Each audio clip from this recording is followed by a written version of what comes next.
Hello, everyone, and welcome back to Cooking with Big Mark. Good day, folks, as well.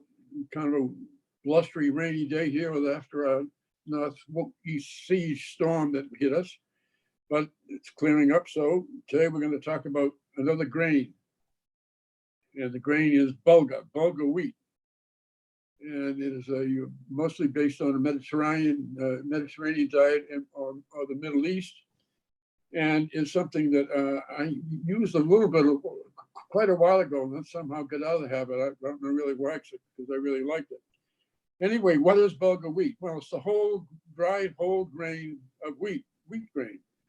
It includes the endosperm, the germ, the bran, everything in it. It's broken up into small pieces, and it's parboiled, which, if you remember, that means being partially cooked before you get it.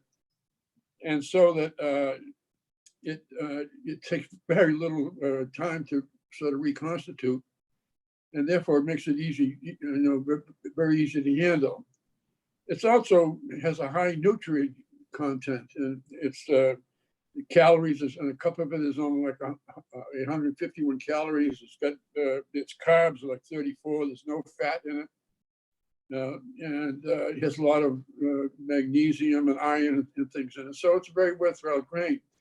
And one of the big reasons why it has so much nutrition is because it's very little handled. It's the whole grain just smashed. And there's no other processing other than the parboiling that goes on. So you're getting all, the benefit of the whole animal, so to speak. So it's it promotes heart health. Why? Because you're eating that because of the low calories and stuff. Instead of eating a bowl of pasta or something, obviously you're going to be doing it. And it also brings up, it helps control blood sugar for people who are diabetics. It's something that can be beneficial as well. One of the other things come up is this gut health, which we remember when we were talking about fermentation. Now it's a whole new term everybody's getting into, is about gut health, and that's about developing the proper kinds of bacteria to have a smooth digestive system. And this bulgur wheat actually helps that the same way. The weight loss we talked about, but it's very easy to cook and prepare. For every cup of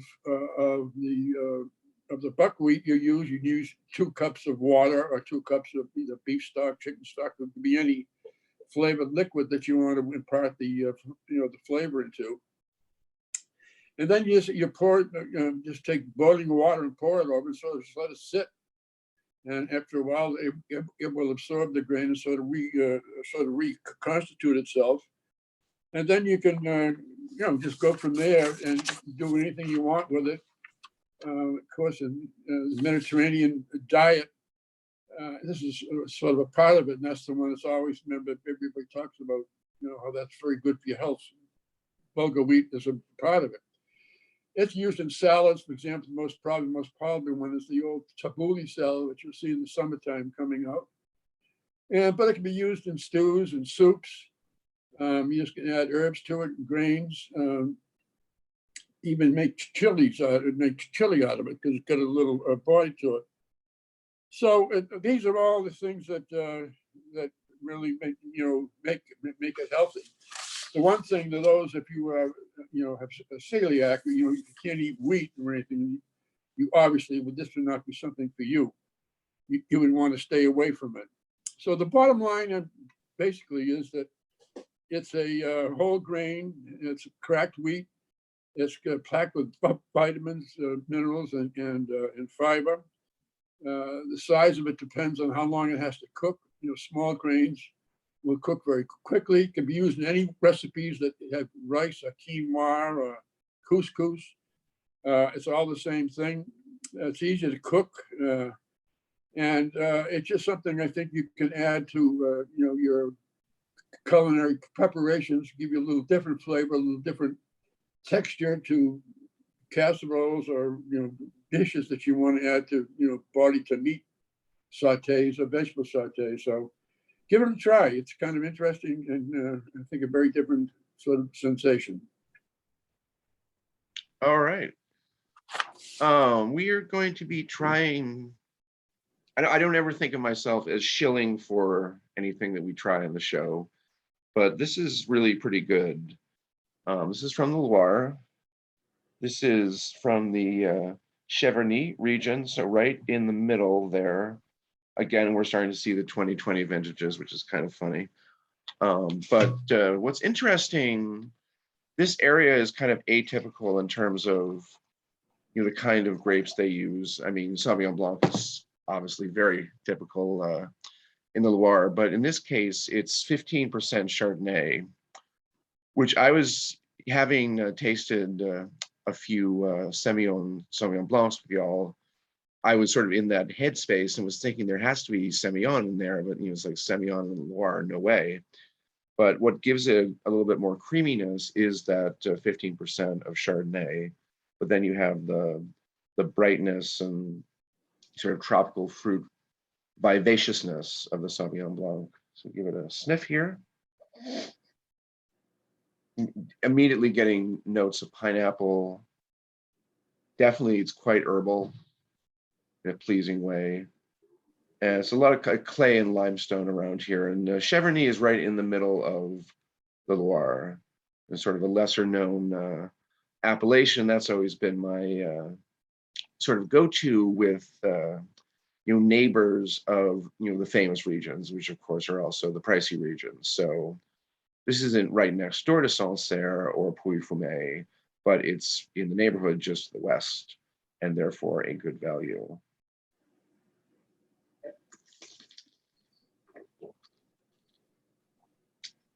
The Chardonnay definitely gives some weight to the mouthfeel, and you're still getting like just a burst of tropical flavor to me, and pineapple and kiwi, all those good tropical notes. Very smooth, really bright acidity. Would be great with fish. Would be very nice with milder cheeses. Although actually, And the name of it again is? It's Delaille. It is 5th generation winemakers in Loire, and really a terrific wine. It's imported by Kermit Lynch. That's another kind of thing to look for on your wines, is whether it's Kermit Lynch or Becky Wasserman. So there's some very benchmark importers of French wine, and you're usually going to get a good product from them. I looked on the Cappy's website for our Boston folks and did not see this, but you can always ask your local liquor store if you would like to get your hands on some of this. I know they sell it in the Berkshires. That was as far as I got. You can certainly get it here in Chicago at Binny's.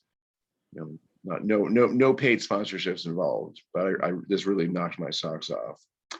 So anyway, this has been Cooking with Big Mark. Thank you for joining us. Thank you, Dad. You're welcome. Enjoy. All right.